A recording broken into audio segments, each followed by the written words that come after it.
Okay, I'm going to install pfSense, and you know that obviously you can download from the official website ISO image, and if you're using VMware Workstation Player or VirtualBox and like that in your personal lab, obviously you can install pfSense, and from here new virtual machine, and just select ISO image, and if you download you will see you will have a 1 GB ISO image AMD 64 .ISO image for pfSense, and as you can see it's based on FreeBSD version 10 64-bit, and just next and pfSense. Okay, minimum requirements, just you can start with 20 GB of storage because we have no special configuration and logging and like that.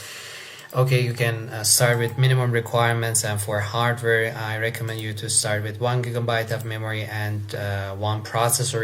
If you have more than one virtual processor or number of processors, you can change it from here, and I'm going to change it to 4 and 2 GB of memory from here, but you can start with 1 GB of memory and one virtual CPU. Just close it and finish and start, and you will see that we can see the installation phase as you can see here. Okay, pfSense, and wait for that. Okay, from here copyright and distribution notice, accept, and I'm going to install.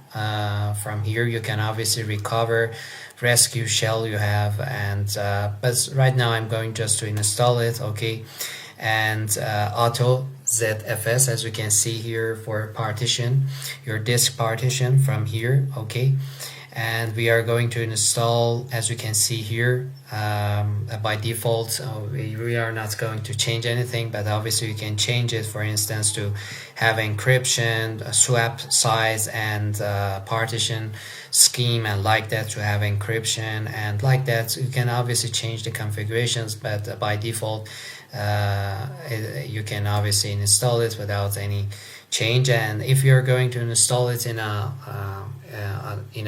dedicated server, okay, you can obviously consider mirror or RAID 10 or like that for different configurations, okay, related to hard disk. But right now I'm going to install it on a virtual machine. Okay, so with simple installation I can have pfSense installed, and from here with the space you can just select virtual VMware virtual disk, as you can see here, and okay, from here just select the yes ZFS configuration, and so I'm waiting for installation to complete. So simple to install it, and then reboot. Okay, from here when you don't need the installation media, okay, obviously it's good to from setting from here we can disconnect. Okay, so we will not have any problem. I'm waiting for pfSense to come up. Okay, right now you can see we should obviously have configuration. The first step is to configure wide area network and local area network, and you may know that for pfSense installation, if you're going to have a network, okay, if you are going to install pfSense on a virtual machine, pfSense, obviously you should have at least 2 network interface, okay, NIC, okay, or virtual NIC. One of them for wide area network, another for local area network.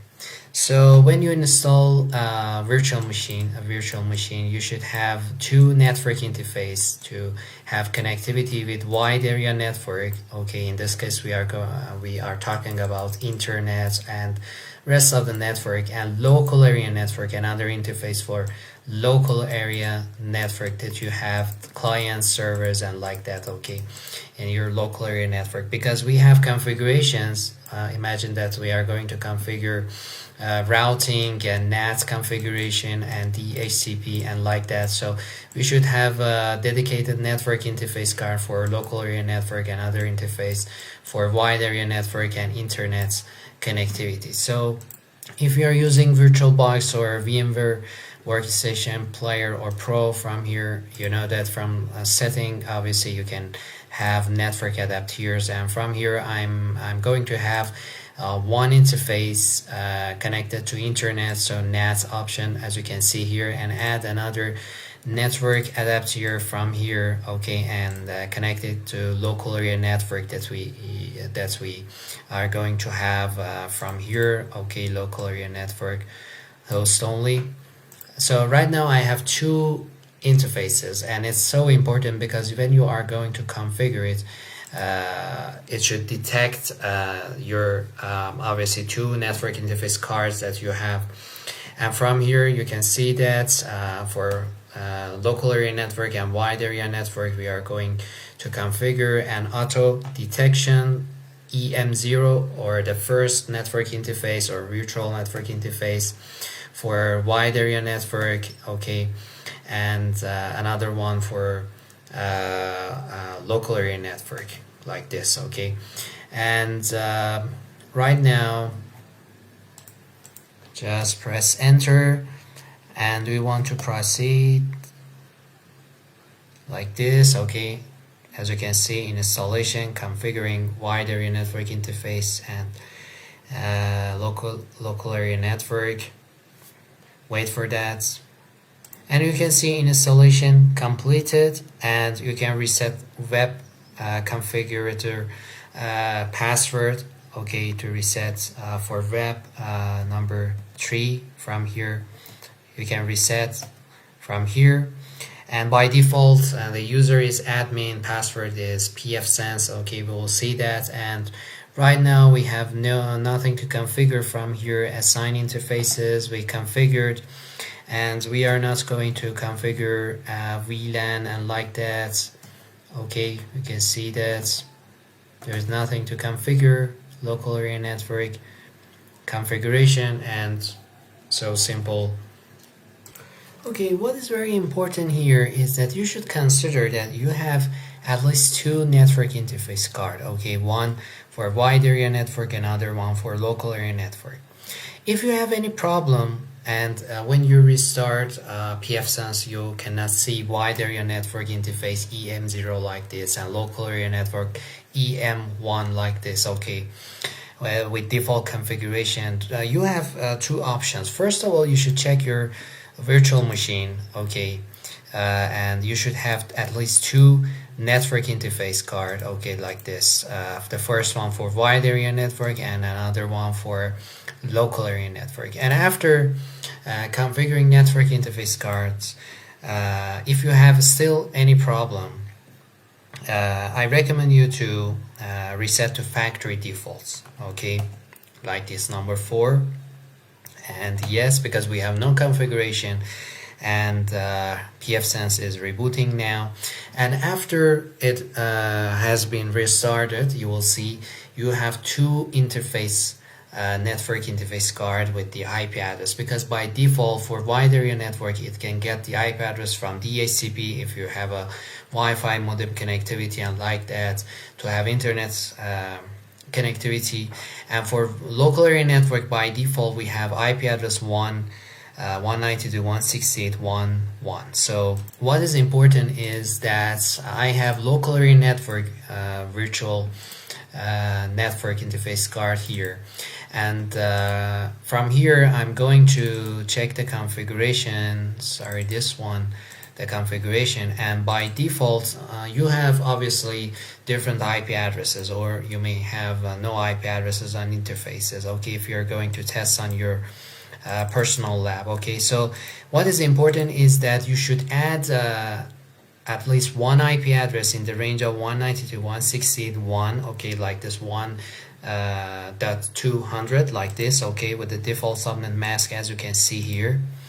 So it means that your personal computer can communicate with pfSense in this range, because by default we have the IP address on local area network by default 192.168.1.1. So you should have at least one IP address in this range to have communication with pfSense, so you can browse the web with this IP address and see the web interface that we have. So let's see. Okay, right now as you can see here, We have pfSense with the IP addresses, wide area network by default DHCP, and for local area network, as you can see here, 192.168.1.1. And by default, we have a web interface, okay, with the username admin and password pfSense. But for any reason, if you have if you don't know the password, okay, you're going to reset the password. Number 3, you can reset the password from here, okay, just to the default admin and pfSense password, okay. And with the web browser, if you type 192.168.1.1, it's HTTPS based web interface, okay, and advance from here, accept the risk and continue. And as you can see, the login page, and we can sign in, okay, with the username admin and password pfSense, okay, and just press enter, and you can see the welcome page. And when you log into this page, obviously you should change the password. So from here we can have the default configuration like host name, okay, by default. I'm not going to change anything right now. And time zone, which is important, and time server. And right now just select next. And for wide area network, if you are going to get IP address with DHCP, so you can just select DHCP, or if you're going to configure the static with the static IP configuration, from here you can change it, okay, to by default. I'm just going to get IP address for wide area network from DHCP, okay. And for local area network, you can change the default IP address, but in this case I'm not going to change anything. And admin password, from here I'm obviously you should change the default pfSense password, and just next and reload like this, okay. So as you can see, installation completed. We have web interface up and running, and you can log in without any problem. Just from here finish, and one more time from here exit, and admin with a new password that we have, you can log in. And as you can see, the pfSense system information and dashboard.